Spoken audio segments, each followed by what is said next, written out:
this journey in August of 1997.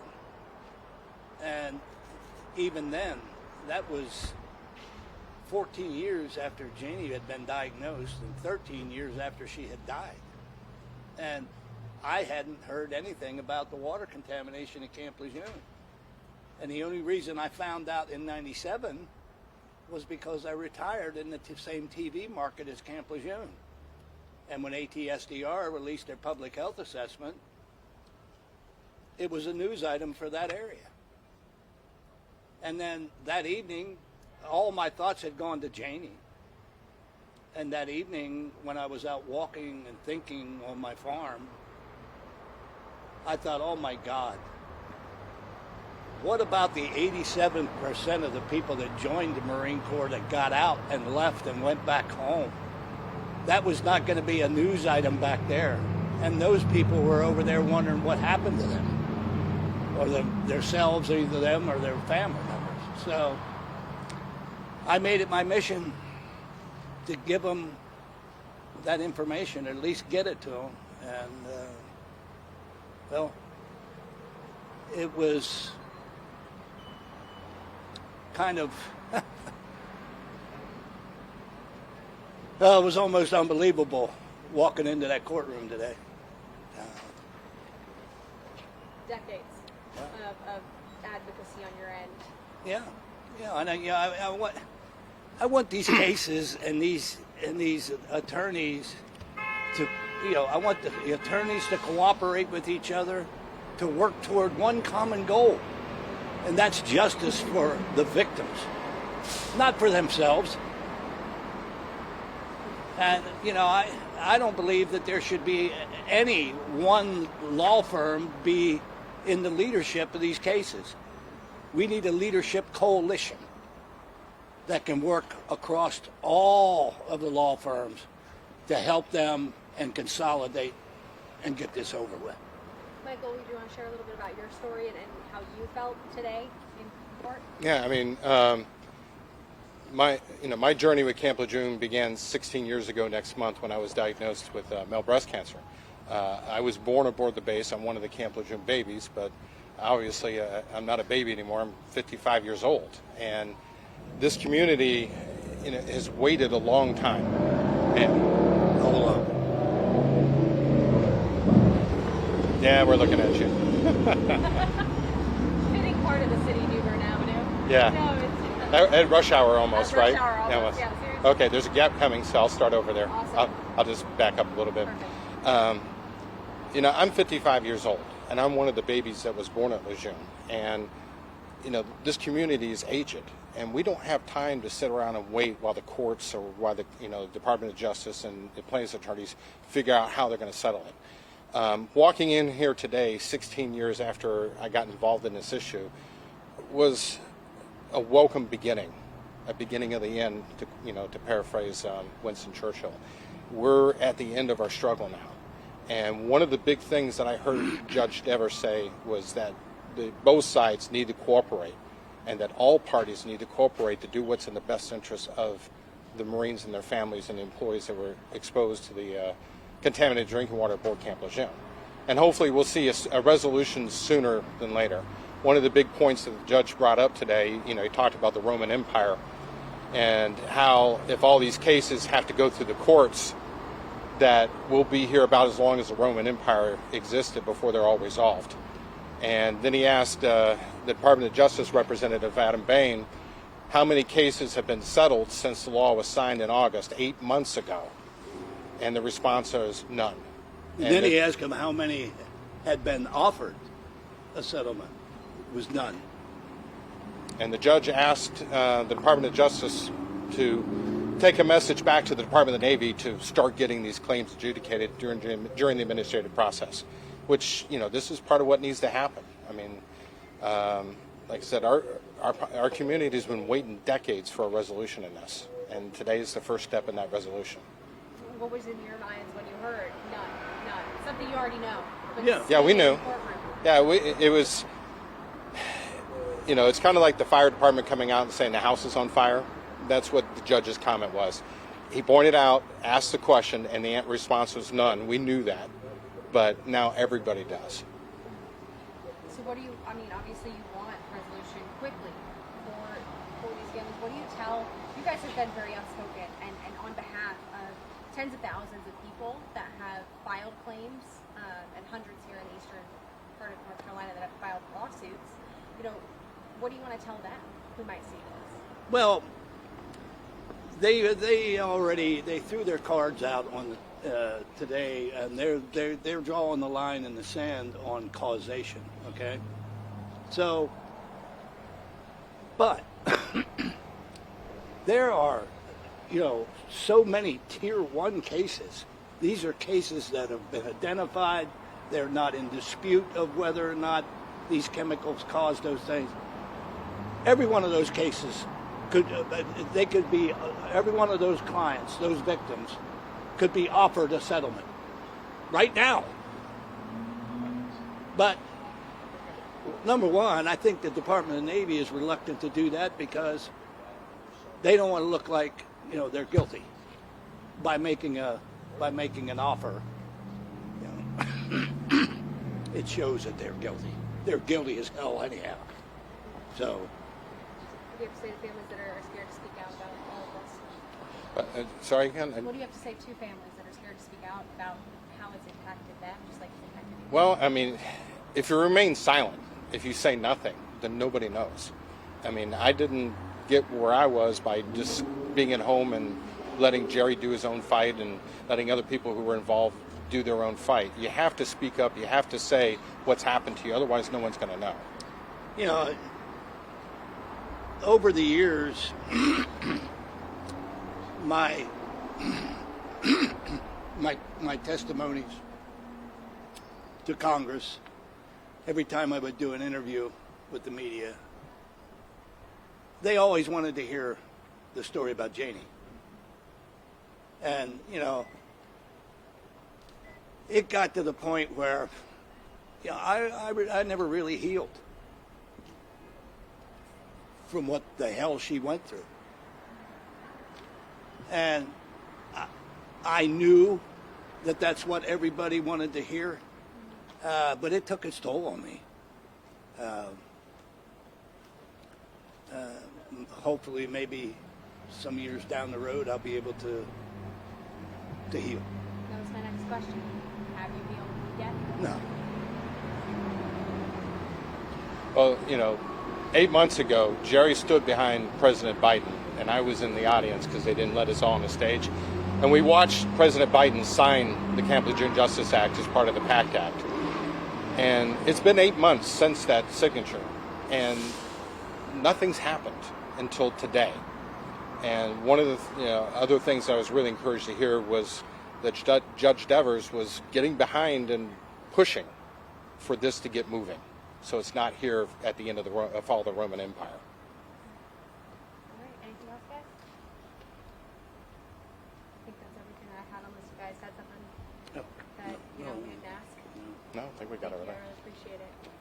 Where are you at in your cancer and everything? Well, I'm 16 years. Well, I was diagnosed 16 years ago, and I'm currently cancer-free. But as people ask me that all the time, you don't necessarily are cured of cancer because it's always there. That specter is always there that is going to come back. Every year I go through something called scanxiety, where I go to the cancer center and they scan and they come and bless me and say, okay, you're fine till the next year. You don't, and even the treatments when you're dealing with cancer, the treatments cause damage and alter your life in ways that you don't expect. I mean, I survived breast cancer, but I became diabetic during chemotherapy. I've got all kinds of endocrine issues and everything because of the drugs that they gave me. So you get through all this, but it's never really past you. You endure it. One more question, though. What would be a settlement that's worth all of this trouble that so many people have gone through? Well, I mean, that's something that's going to have to be left up to the individual, and they don't, and only they know what they've gone through. And Mike, he lost his whole right breast and the whole right chest, all the way back underneath his arm. So, and Janie, she suffered immensely. So, I mean, honestly, there is no amount of money that the government could compensate me to compensate for what I've been through and what my family's been through. Because cancer just didn't affect me; it affected my children. It affected my ex-wife, and there's really no amount that can compensate that. Just the big thing I would like to see. Okay, who's responsible for that? The big thing I would like to see out of this, in the end, is an accountability for the government and especially Department of Defense and how they treat their service members and their families. So something like this doesn't happen again. Unfortunately, it has. And that place was Red Hills, Pearl Harbor, about 2 years ago. yeah. And we don't want to see it. We want to see this go away. Okay. Hey, I want to know something. Who's the non-driving? Whatever. Could not park a car. That would have been me, Eric. And then Michael. All right. And then, gentlemen, can I get y'all, please? All right.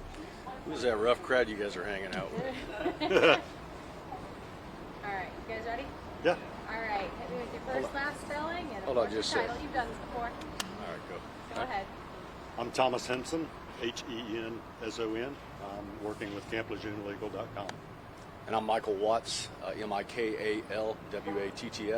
I'm working with Tom. And so, first and foremost, let's walk through what happened today. In your opinion, what are next steps here? What's going to come out of this hearing today? A whole lot of progress is going to come out of this hearing. Judge Dever was very blunt as to 8 different topics. The first one was he was very concerned about timing. He gave the allegory of the length of the Roman Empire, and it lasted 1900 years. And he said there's only 4 judges up here. If we tried one of these cases once a day for the rest of our lives, to get to 1 million cases, it would take like 1900 years. And that's not acceptable. He made the very common sense argument that Congress intended for most of these cases to settle the administrative process. He asked the Department of Justice point blank, how many of these cases have you settled? And the answer is 0. And he stopped and he paused and he says, that is very disappointing. And we're going to fix that. And so that was his primary message. And then we went through a lot of different ways in order to create efficiencies in the process. But he very much let everybody know who's in charge and how he's going to lead this litigation. And I think the most important thing that he said is this is about the clients. It's not about the lawyers. And all of us got a good talking to and deserved it, that we need to put the Marines and their families first. We need to give our service to them in exchange for the service they gave to this country. Yeah, and the big takeaway from me was I've been practicing law in North Carolina for 30 years, and Judge Dever made it a very ultimate point to remind the lawyers that civility is what's most important and what is definitely expected in his courtroom and every courtroom in this district and in this state. And that civility will ultimately work towards our clients' benefits. And today was not about the lawyers or the law firms. It was about our clients. It was about Jerry and Mike and all the other clients and their families, and we all need to remember that. What's the likelihood that the attorneys in the case, plaintiff's attorneys, will get together and nominate some form of leadership, as he suggested, and the form of leadership that sticks and works for this process? I think you've got multiple groups that want to be involved in a leadership way, but I think the very clear message is we need to get together and try to merge forces. And so I'd put the odds as high. We've all got friends on both sides. There's 3 or 4 groups out there, but the bottom line is that the message was very well delivered today, that the DOJ needs to get its house in order and the plaintiff's bar needs to get its house in order. And if we don't, there's going to be orders coming out in the next 30 days because the Marines and their families are not going to wait on what can be a snail's pace when lawyers don't act cooperatively and with the client's best interests in heart, which is everybody's goal. What's the leverage to get the Navy to actually move here? I mean, on a lot of that, it sounded like, just listening, that plaintiff's attorneys, DOJ, a judge, we're all kind of on the same page about we need to move forward and get at least a lot of this settled in large groups or in categories of folks that we can push through. But we're not hearing anything from the Navy. Like when we talk to the Navy, we don't hear anything back from them. They won't really discuss the matter. It didn't sound like DOJ is getting a lot out of them. I mean, what's going to get them to move here? Well, I do want to be fair to the lawyers for the DOJ. They have met with a number of us. I was with them in Washington, D.C. last Thursday. There's very clearly a process in place, but there's also difficulty doing this before the first hearing because you don't want to jump ahead of your skis in terms of how the courts want it done. But with what the court said today, the roadmap is very clear as to what we ought to get done and quickly. And I think that people of good faith, on behalf of clients that deserve their best are going to do their best, and this thing's going to get moving in a hurry. It's going to become a rocket docket, which is what it needs to do because our clients, because the exposure was so long ago, are up there in age, and they can't wait around for lawyers to dicker around for years and years and years and years. They need their money now, and it's our job to get them a fair resolution as quickly as we can, and we're going to do that.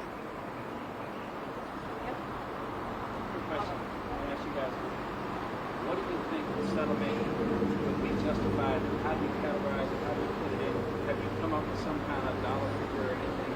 But I'm getting too much detail. Well, I think it depends on the particulars of the case. And Judge Dever himself used the example that somebody who happens to hit 30 days of exposure over a 20-year career at a day at a time every other year is going to have a markedly different and less valuable case than somebody who served on that base continuously for 25 years over a career. And so it's very much based on individual facts, but what we're able to do in these large torts is put together databases which grabs all the particular facts with respect to the plaintiff's facts. How long were you there? What were you exposed to? What's the condition you have? And what's the epidemiology that you have to tie the two together? And you can build grids to resolve these things in an expeditious fashion, and that's what he directed us to do. Thank you so much. I appreciate your time. Anyone else? All right.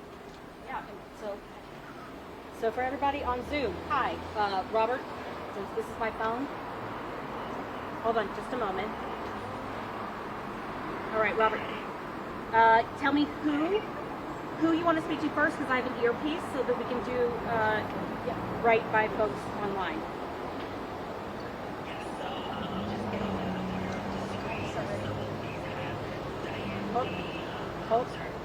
Hold on. I need to see to whom, because I've got, sorry, to whom, because I have an earpiece.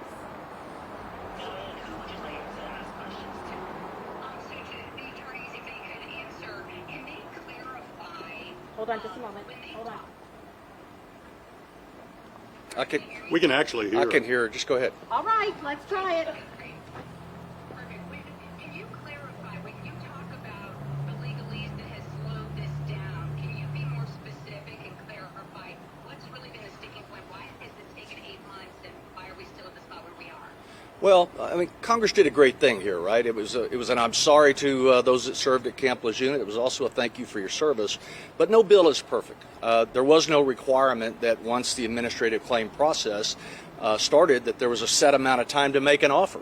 It just says if you don't get an acceptable offer, you can file suit. That was unfortunate because the DOJ and the federal government certainly has the capacity to evaluate these claims in a timely fashion and attempt to resolve them. That's important because that was Congress's intent.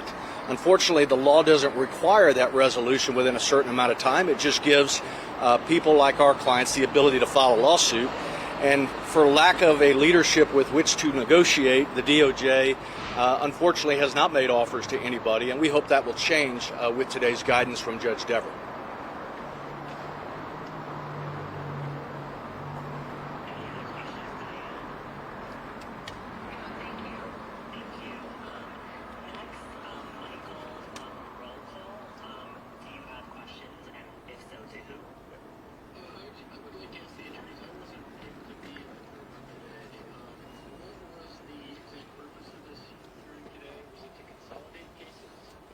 No. So this was an initial hearing only. This is very typical in federal courts where the federal judges meet the lawyers and give them their views as to the way the case is going to go. And the bottom line is that the judges are going to decide how this case is going to go, and we were all heartened with the very constructive attitude that the court showed. Number one, caring about the clients first. Number two, using the Roman Empire example that we can't try these cases one at a time for the next 1900 years. We have to use data and systems to organize these cases into slots so that people can get meaningful and acceptable settlement offers.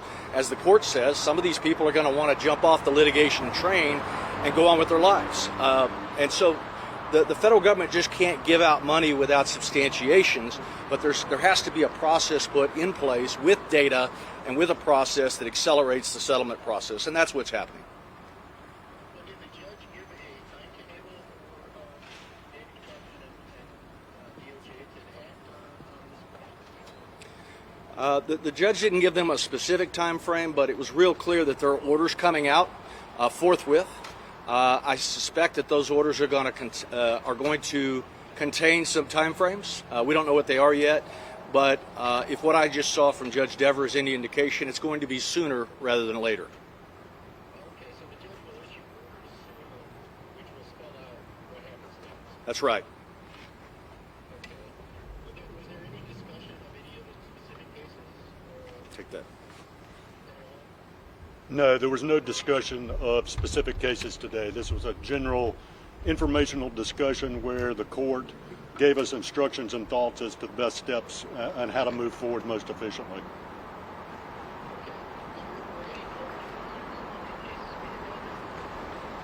I didn't hear that. Yeah, hold on just a second, guys. All right. So the question was, were any numbers provided? I'm sorry? Could you say that again, Mike? There was a lot of data provided.